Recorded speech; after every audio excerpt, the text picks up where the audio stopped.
Hey, g'day my friends, how are you today? So we've got all the tracks on now and we've got a lot of the body together. So the tracks are on nice and I've got them set up and glued up and all ready to go. So they're all nice and with a bit of track sag and all that. We've got this side done as well. I've got the photo etch parts put in the rear. So we got them done, put in those ones as well and the doors. So I'm just going to dig them out a little bit more. You see I've started to dig out a bit of a better gap with the doors here. And just using one of these tools. Get your sculpting tools, they're very handy to have. I got this from the model shop. I don't know who the manufacturer is, but I've got a few different ones that are all very handy.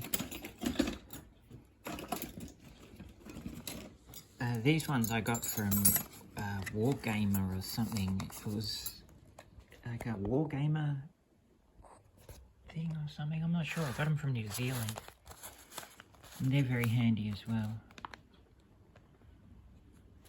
Do different things. So yeah, just gonna dig this out a bit more because you don't want it too gappy. So I don't want it gappy, I wanted it as one piece, and then I'll start to dig it out a bit more so when we do oils and stuff that it actually soaks into the gaps, but it doesn't go all the way through, so there's not a sort of a real gap. We're giving the illusion of a gap. It's just the way it goes.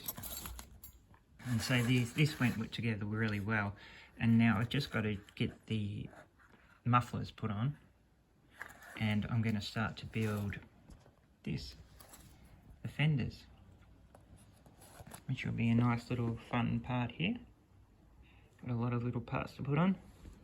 But yeah, we had our first earthquake in Melbourne as well, and that was pretty crazy. It was a 6 magnitude one, so that was the first one I've experienced, which is where you're moving around backwards and forwards. And it happened at 9 o'clock in the morning, and it was the first day of my sort of having to stay home for lockdown. And Elsie and I were sleeping in bed or just dozing away, and all of a sudden this really loud noise started, and we're moving backwards and forwards really violently. And I didn't know what was happening. I thought the house next door, because they're getting renovated, I don't know if you can see there, but they're doing renovations. I thought that was falling over. And so I get up and I run out, and as I open the door, I opened the world to deadly silence. You couldn't even hear any birds or anything.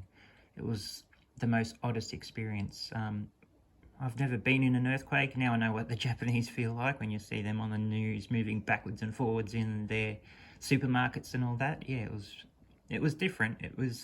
Yeah, I've never experienced it before. And the noise that comes with it, it's just so loud. It's like a lot of people said it was like, yeah, a plane was hitting or something was falling over or something. It was just a very loud noise.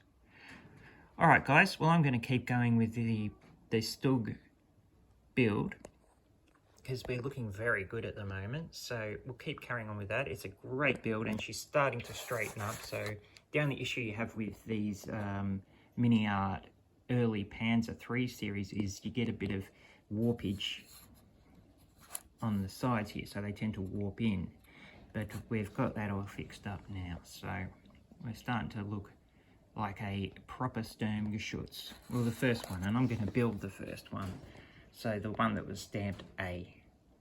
Alright guys, well, I'll keep going on, and we will speak again soon. Good day to ya.